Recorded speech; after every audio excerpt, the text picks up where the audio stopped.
Good morning and welcome everybody to today's Knowledge Exchange Forum, where we're going to be looking at thermal energy storage in buildings. Today's Knowledge Exchange Forum is brought to you in collaboration with ECHO, our sister project, and Efficient Buildings Europe. This question started when Ulla and I first started working together on this project and looking at how we were going to install our pilot site, which is here based in Gothenburg. And Ulla, you asked me, why are we doing this? Like, what's the purpose of these thermal energy storage solutions that are compact and go in buildings? Is it for the building owners? Is it for the network? Why are we doing this? And it's a question that stuck to me. And thus we're taking and asking experts to get your opinion on it. So Ulla, can you remind us what were your thoughts and what were the questions you were asking yourself when we started working on the project? Yeah, and the reason why I asked this was that I wasn't in part of the application. I came into the project a little bit late when it was already running. So otherwise, these questions should be answered maybe in the application phase. But so here I came and thought, what do we want to do and so on. And in the discussions and during the following weeks, me and Emilia, we discussed and we came up with some different ideas. And so first of all, of course, with this type of thermal energy solutions, there is a possibility to reduce the energy use of these buildings that employs it. We also have, as this picture shows, that is a possibility to move energy and time. And this could be good for the user if there is some kind of varying electricity prices, but it's also, of course, good for the grid owner and for the electricity producer. So maybe to balance the loads of the grids a little bit better. Also, there could be a possibility to increase the resilience of the system and your building to be a little bit more self-sustained in time of possible crisis. So and the following question then was to make this type of technology realizable and come into the market. What do you want to what needs to be in place? And me as a researcher, I'm always starting from the technologically or tech perspective from things. But today we are going to focus on the use perspective instead, because this is just as important, I think. And we want to make sure that we create or develop technologies that are attractive and useful and beneficial also for the owners and the users of it. So that's why we're here today, and hope we're going to have a good inputs from our guest speakers and fruitful discussions around this topic. So back to you, Emilia.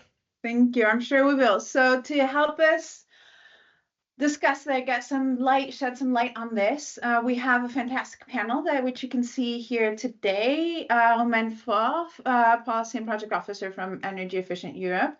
You're a keynote listener, so your role here today is to help us sort of land these questions that come up in our projects, and so that they don't get stuck in the project bubble world, and we land it to the real life, and also your perspectives, what you see, the trends you see across Europe.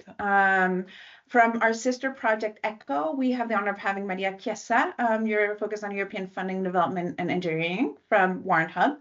And from our Thumbs Up project, we have our Rafael Nunez. You're an economic analyst at Essity, based in Ireland.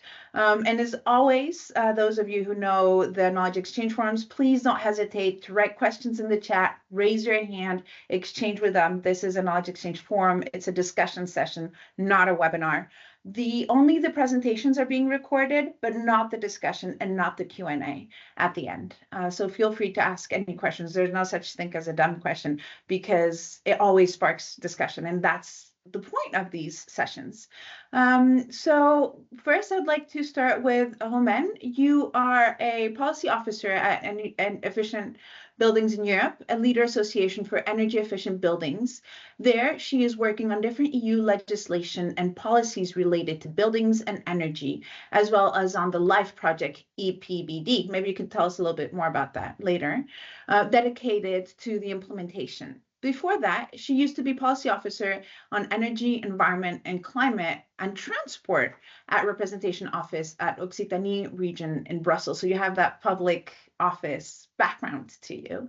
And you hold a master's in European governance from Sciences Po Grenoble. Welcome, and thank you very much for taking the time and joining us today, participating in the discussion. So what do you guys do at Efficient Buildings in Europe? Well, thank you, Emilia, for the introduction and also for the invitation. I'm really looking forward to our exchange here today. So I will very quickly present to you Efficient Buildings Europe, the structure, what we do, and our members. So you can go to the next slide for this. So we are, as Emilia said, a business association gathering 15 members of industrial members who are all working to make buildings in Europe more efficient. The particularity of our association is that we don't represent a single technology, but rather... I'm sorry about that. It's okay.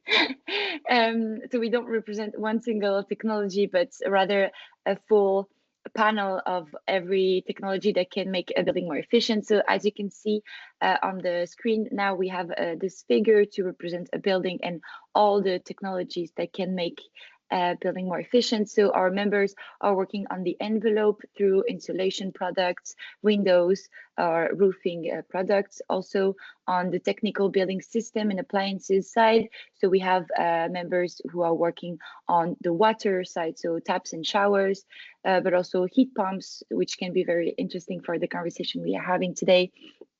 Smart meters, battery storage, etc., and also digital control system of buildings. So we have members who are working on making digital twins or room thermostats, control technology, remote controls, etc. So our role at Efficient Buildings Europe is to represent this industry to the EU institutions, and we are working in policy advocacy.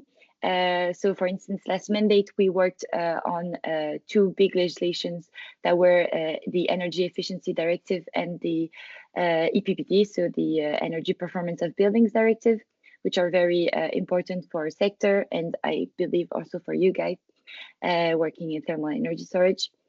And now we are also working with key stakeholders in the EU, but also more at national level. So you can go to the next slide for this. We are managing a campaign that is called Renovate Europe. So here it is. So this campaign is a political communication campaign that we launched in 2011. We gather 48 partners from the industry and the civil society, including 18 national partners who are located in different member states of the European Union, that you can all see them. So the strength of this network is really to have the voice of the industry, of the NGOs, of the civil society, of the cities, of the regions, and also at national level to have partners who are in very close collaboration with their ministries and the policymakers in their country to really shed light on the importance of energy renovation of the building stock in the EU. And so that is how we started working on the LIFE project, EPBD-wise, that Emilia mentioned, who is working basically on the implementation of the Buildings Performance Directive in 6 focus countries, Ukraine and 5 other member states of the Central and Eastern Europe. So yeah, that is all for the presentation very quickly. Moving forward with the agenda, Maria, thank you for joining us. You are a EU funding expert at European Funding Development Business Unit, a Warrant Hub. It's a Tinexta group. You graduated in physics in 2002 at University of degli Studi Milan and have an interdisciplinary PhD degree in city security and health from Università Cattolica del Sacro Cuore. Yes. I apologize for butchering that.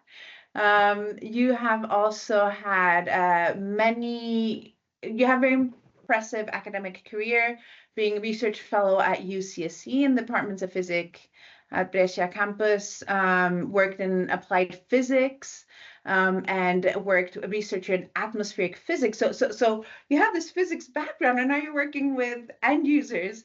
Since October 2021, you've been working with One Hub, supporting industrial customers and research institutions in the development of EU project proposals focused on integrated energy systems. So this is really, okay, looking at the system as a whole, and industrial decarbonization solutions. Many funding calls. So thank you. It's really interesting to see this background from physics to funding and system applications. Yes, thanks everybody. So tell us, we're looking at the system, and the whole point is, okay, we have a solution, but it's not acting on its own. How are you working from the ECHO project, raising awareness and the activities to evaluate the potential socioeconomic barriers for a large-scale diffusion of these technologies? Thanks. Yes, here I represent the ECHO project, so you can maybe skip in the next slide. The ECHO project started in January 2023 and will end in December 2026, so we're quite in the middle of the project. Actually, it's a project that focuses on the development of innovative thermochemical and phase change materials for energy storage in residential buildings. You can, next slide, please. Okay, you can skip this one. It's actually the video. I don't know if we have time, so maybe later we can see the video. It's a 2-minute video. Here is just an overall picture of the project that underlines the innovative results that we aim to obtain. So the idea is to arrive to a TES 6 or 7 of the different innovative results, starting from TES 4 to TES 5. The different innovations will concern both materials in terms of thermochemical and PCM materials for applications in residential buildings, but even innovative applications of heat pumps that will work in connection with the energy, the thermal energy storage systems, and even a model that will evaluate the overall working conditions of at a city scale of different test solutions operating at the same time at a city level. So if you go to the next slide, you can see the overall picture in terms of applications. So the idea is to exploit the potential of the intermittent renewable energy sources in order to store thermal energy when we have a noise under me. Okay. So the idea is to exploit the potential of intermittent renewable energy sources and to use the excess energy in terms of excess energy in production to store energy in residential buildings and use this energy when it's needed to cover the demand of residential heating, but even hot water. So the idea is to find flexible solutions that could be applied in residential buildings and have a more resilient energy system. So next slide, please. During the ECHO project, Warrant Hub will be actually the leader of the communication dissemination activities, and at the same time is in charge of the stakeholder engagement activities. We have a dissemination that is related to an informative participation in terms of standard dissemination tools like participation to conferences and even communication activities through social media, through the website, the ECHO website, But in this project, we even have a second level of participation of stakeholders, which is actually linked to awareness-raising activities.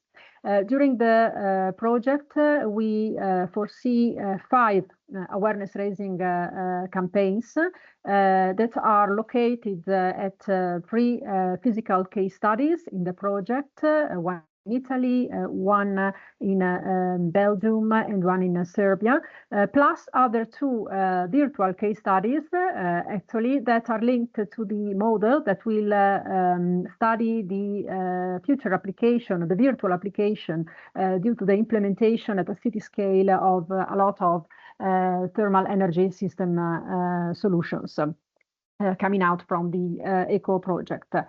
Next slide. So, of course, the second level of collaboration is a more direct collaboration with stakeholders, since it's linked to awareness-raising activities with stakeholders in presence. The 5 awareness-raising campaigns are already programmed. The first one was hosted in Padova at a City Vision event that we will see afterwards. The second one is this week in Crevillente in Spain, organized by an energy company, which is one of the partners of the project. And then we have the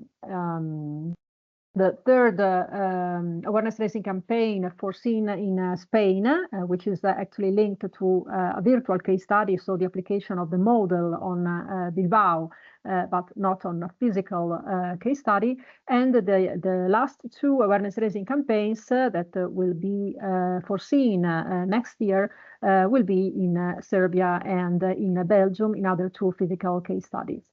Actually, during these awareness-raising events, we have a questionnaire that is distributed to the participants, but actually we have a QR code already on our website with all the different questions, and so people even can participate and answer the questions with this QR code, so online, and not compulsory to have physically be physically present at these awareness-raising campaigns, but the idea is to first of all try to identify the type of respondents. So in terms of age, for example, gender, and even level of education. A second set of questions is related to the general knowledge about these technologies, but even in general about renewable energy technologies, which are strictly linked to the operation of these systems. And a third set of questions is linked to the effective interest of the participants towards these topics, but even what they expect in terms of potential diffusion of thermal energy systems in the mid to long term in residential buildings for the decarbonization of the residential sector. Of course, this third set of questions is given, and they can answer to these questions after they understand in brief the objectives of the ECO project. So there's a sort of brief abstract at a certain point of the questionnaire, so they come to know what the ECO project is, which are the main objectives, which are the main results expected, and so they know the framework of the ECO project, and they are able to provide the final answers to the questionnaire. Next slide, please. Okay, this is the picture of the first awareness-raising event that was hosted in Padova, where the CNR of Padova, the coordinator of the ECO project, is located. The City Vision event is an event focused on smart cities. So actually, the participants were most of all public administration administrators, regional administrators. So we had a lot of mayors of a lot of municipalities in Italy, but even a lot of researchers and young students, even PhD students attended this conference. As the ECO project attended 2 different workshops, technical workshops, so work groups, technical tables, and we even had a booth where we presented a poster of the project and even, of course, the questionnaire. So people could actually answer to the questions of the questionnaire in presence directly at the booth, but even through a QR code, and they were able to answer even afterwards, so in the next days. So next slide, please. Okay, so here I want just to let you know in brief some interesting feedbacks coming out from some specific questions of the questionnaire. So first of all, of course, it's interesting to know who answered. So which are the type of respondents of our questionnaire. 79 respondents were actually, we are the sample of this first awareness raising campaign. So here you can see that about 72% of the respondents present an age between 20 and 30. So they were quite young on average, and just 30% of the respondents were over 50 years old. So this is the type of respondents in terms of age. Another point that is interesting to underline is that the education level of respondents was quite high. So most of them had an academic degree, but even a postgraduate master degree and a PhD. So just 8% of the population presented high school as a maximum level of education. Next slide, please. Okay, this slide presents the knowledge of the population, of the respondents related to phase change materials or thermochemical materials that are used for energy storage, thermal energy storage in residential buildings. Actually, a lot of them, as you can see, so more than 60% declared that they didn't know anything about the technology, but they expressed an interest in going deep and know more about the technology. This is a very important point because, of course, the awareness raising events, and in particular the awareness raising of the population with respect to some specific topics which are actually not known to most of the population, is really important in order to take a decision, of course, in the mid to long term, and to try to install these systems in residential buildings. Next slide, please. This slide actually asks about the interest. Of course, the interest depends on the knowledge about these systems. So this is very interesting because actually a lot of respondents were indifferent because they don't know anything about the technologies involved.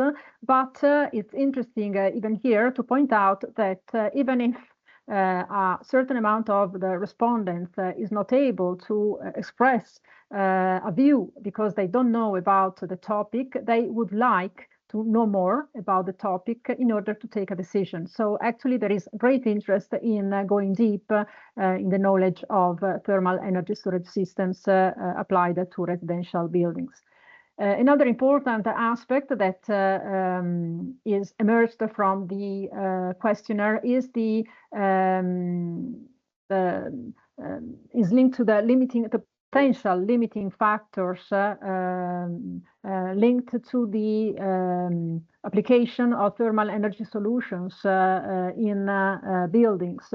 Actually, the first potential limiting factor in the mind of the respondent is the investment and installation cost, followed by, of course, the lack of knowledge about these systems, but even maintenance and frequency of interventions of maintenance is really important for them.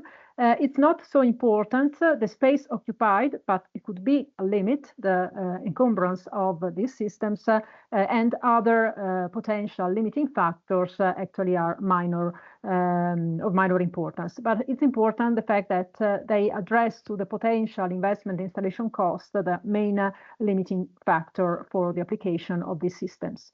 Next slide, please. Okay, these are the last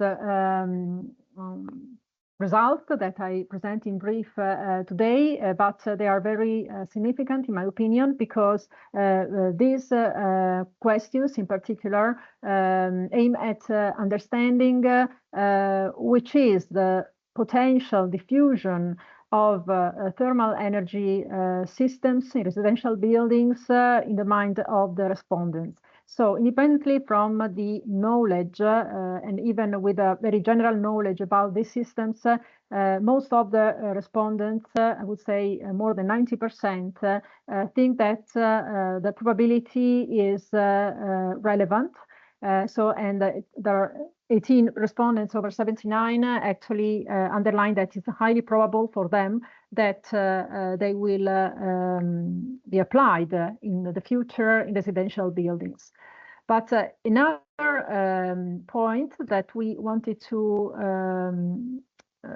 understand during this first survey was linked to potential additional limiting factors that maybe were not foreseen in our questionnaire, but maybe they could have come into their minds, so additional potential factors. So we gave the possibility to write down even some answers and some suggestions that could have underlined potential limiting factors not foreseen in the questionnaire.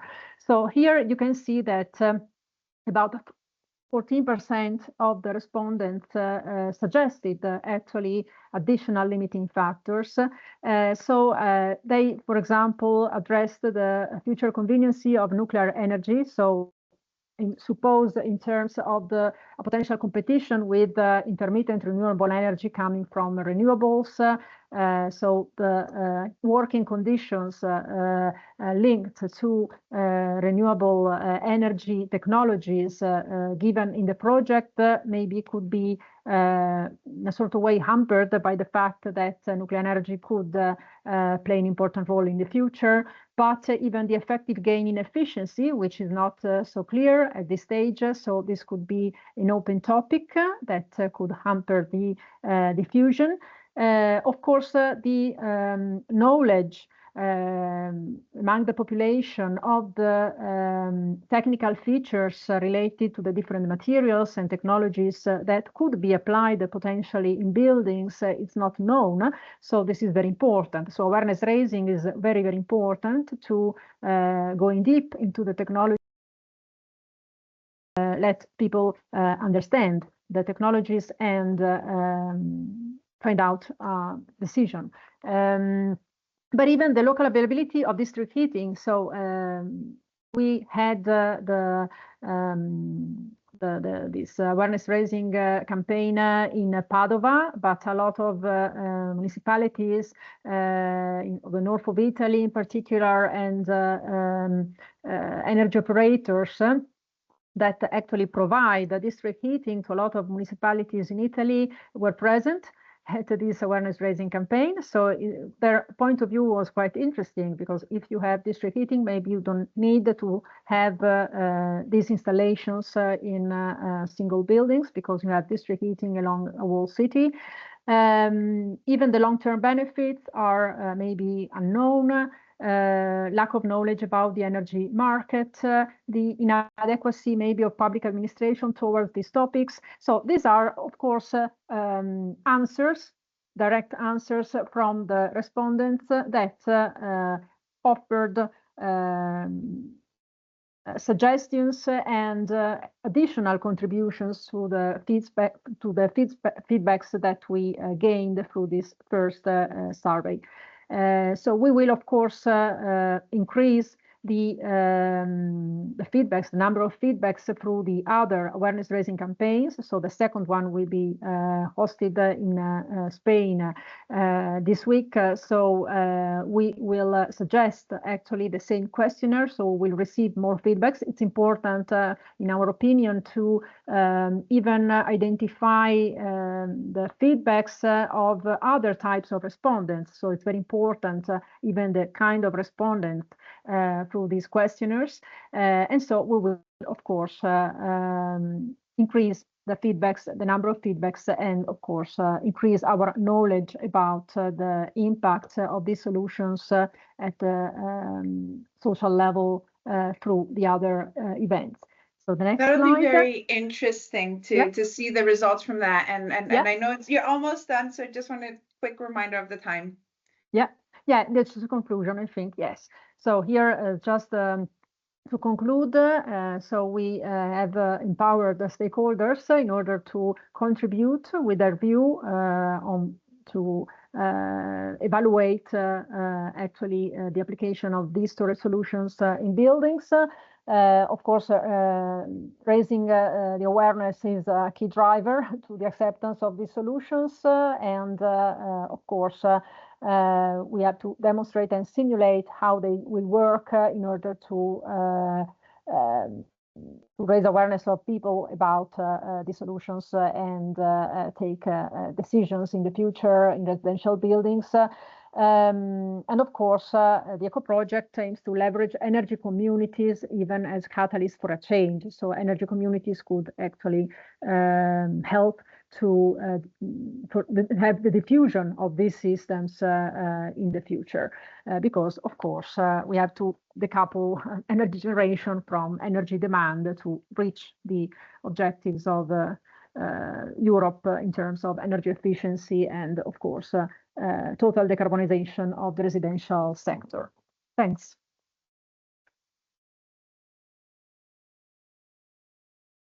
If I unmute myself, you might hear me better. Thank you very much for that presentation. I think we can stop the recording or at least pause the recording. It's really interesting. I think that there's great potential to present our work in terms of end user acceptance. We have the pleasure of having Rafael Nunes de Xeida. You're a research fellow at ESRI. You hold a PhD from University of Amsterdam, where your research focus on behavioral economics, specifically influence of context on social norms and behavioral change. So this is right up your alley.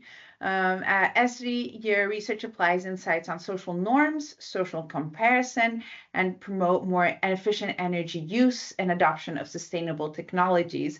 So I think these conversations and this type of study is we're on the dot of your interest and your subject. So please, Rafael, could you tell us a little bit about the social perspectives from Thumbs Up?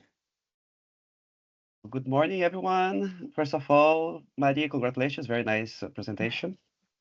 Thanks. So we are going to talk a little bit on the insights that we have on the Thumbs Up project. You can go. So first of all, already discussing similar to what Maria is describing, what the Thumbs Up project. It is also this European project try to develop the thermal energy storage. It is the same notion of making it to residential buildings, to multifamily or single family buildings. But what I would like to some key features that I would like to point is that, first of all, the thermal energy storage is a relatively new technology that people are not aware. So this creates a specific feature for thermal energy storage. So for us, similar to Maria, it is on residential buildings. So it is about single family and multi-family buildings. And that other two important factors is that we have to, there is some notion of, there is an environmental sustainability impact, but there is also a cost benefit of initial cost and future gain. So this for me, it is the 4 points that I would like to highlight from the technology that we are describing here.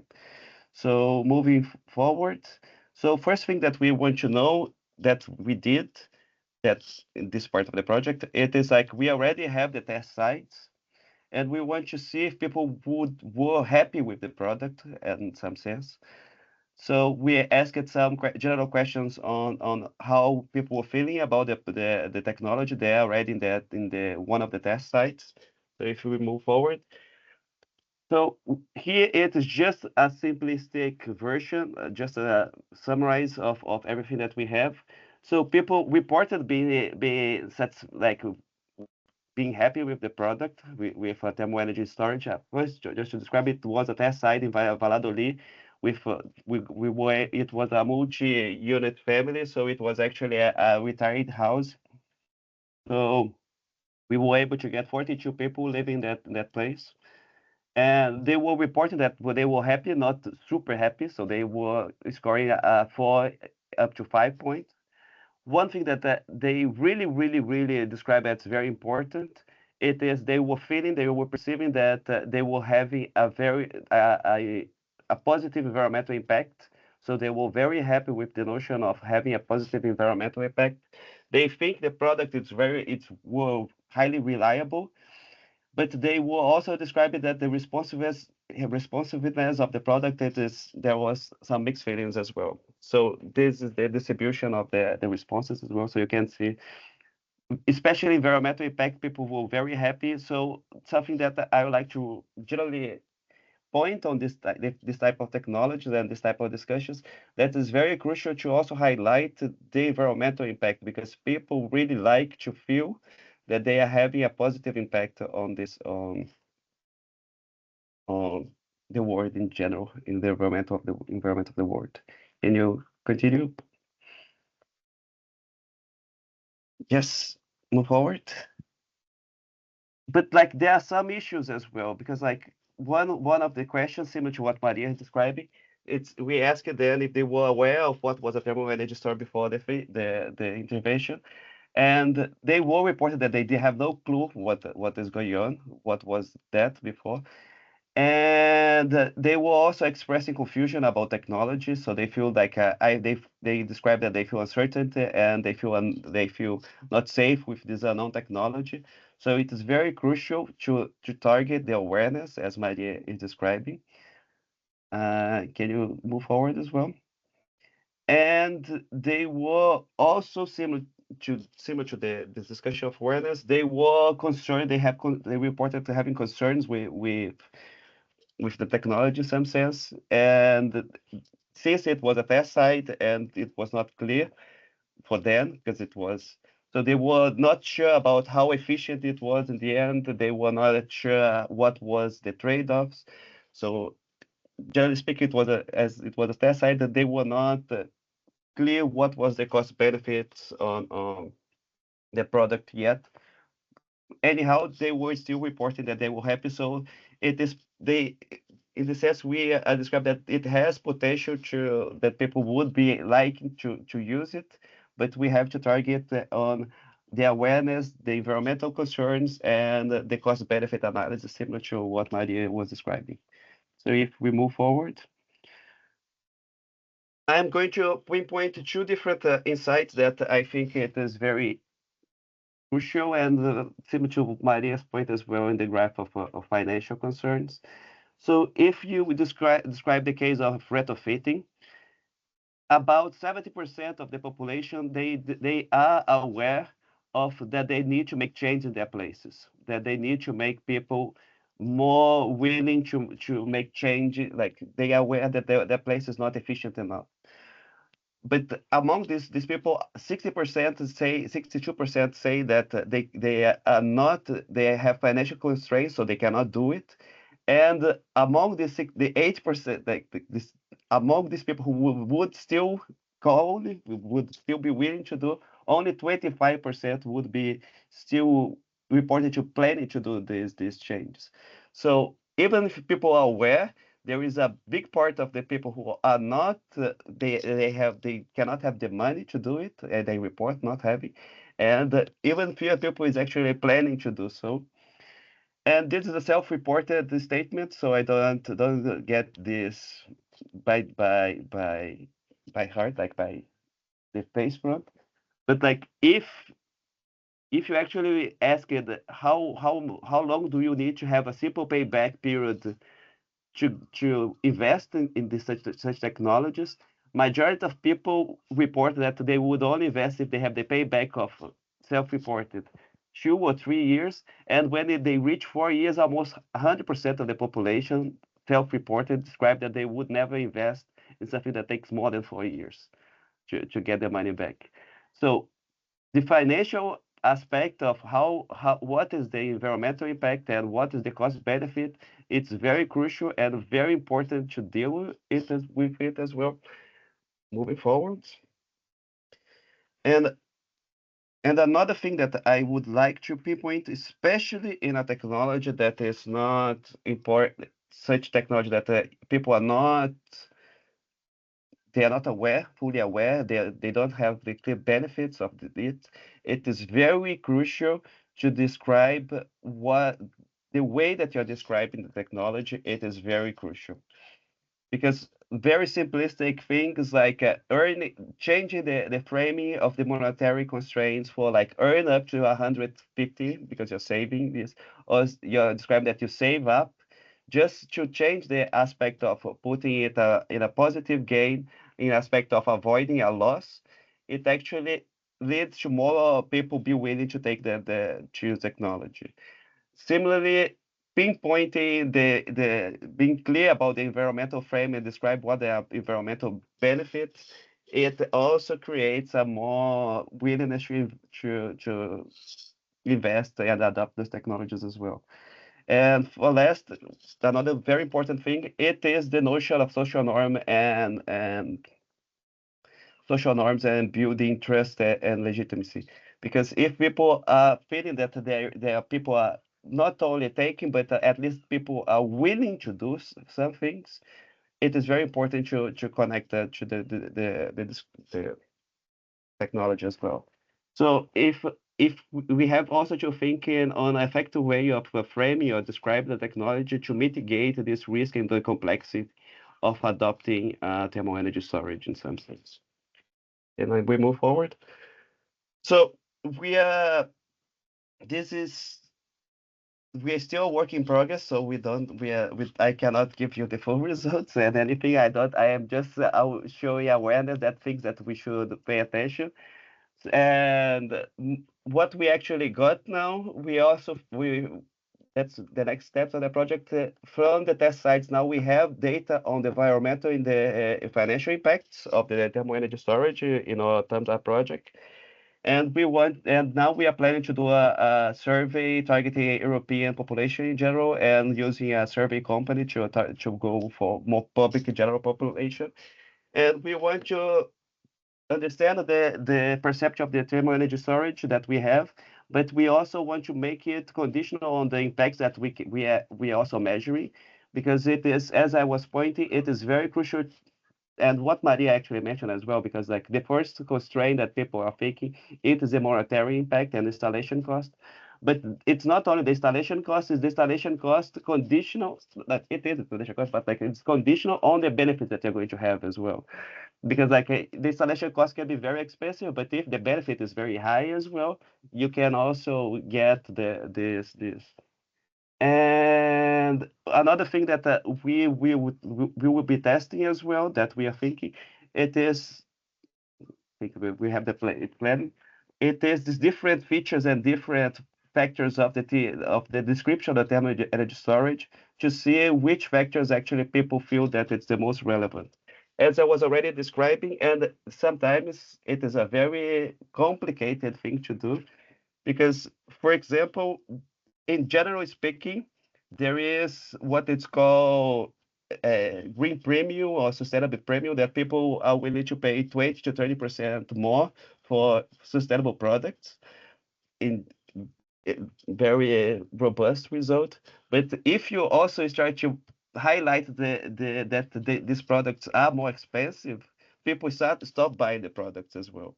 So there is a very niche aspect of making salient that you're saving money, but and not making people only pay attention on their money and not consider the environmental impacts as well. So it is very we are testing different ways of describing this cost-benefit analysis associated with the environmental impact as well, to see which one is the most relevant. So as soon as I get this data, I think I'm gonna have a more meaningful presentation, but it is the plan, and let's see what's going on, what is the future holds for us. Thank you. Thank you, Rafael. And there's your contact information. These recordings, I think we can stop recording, by the way. The presentations are going to be uploaded to a website. So in case people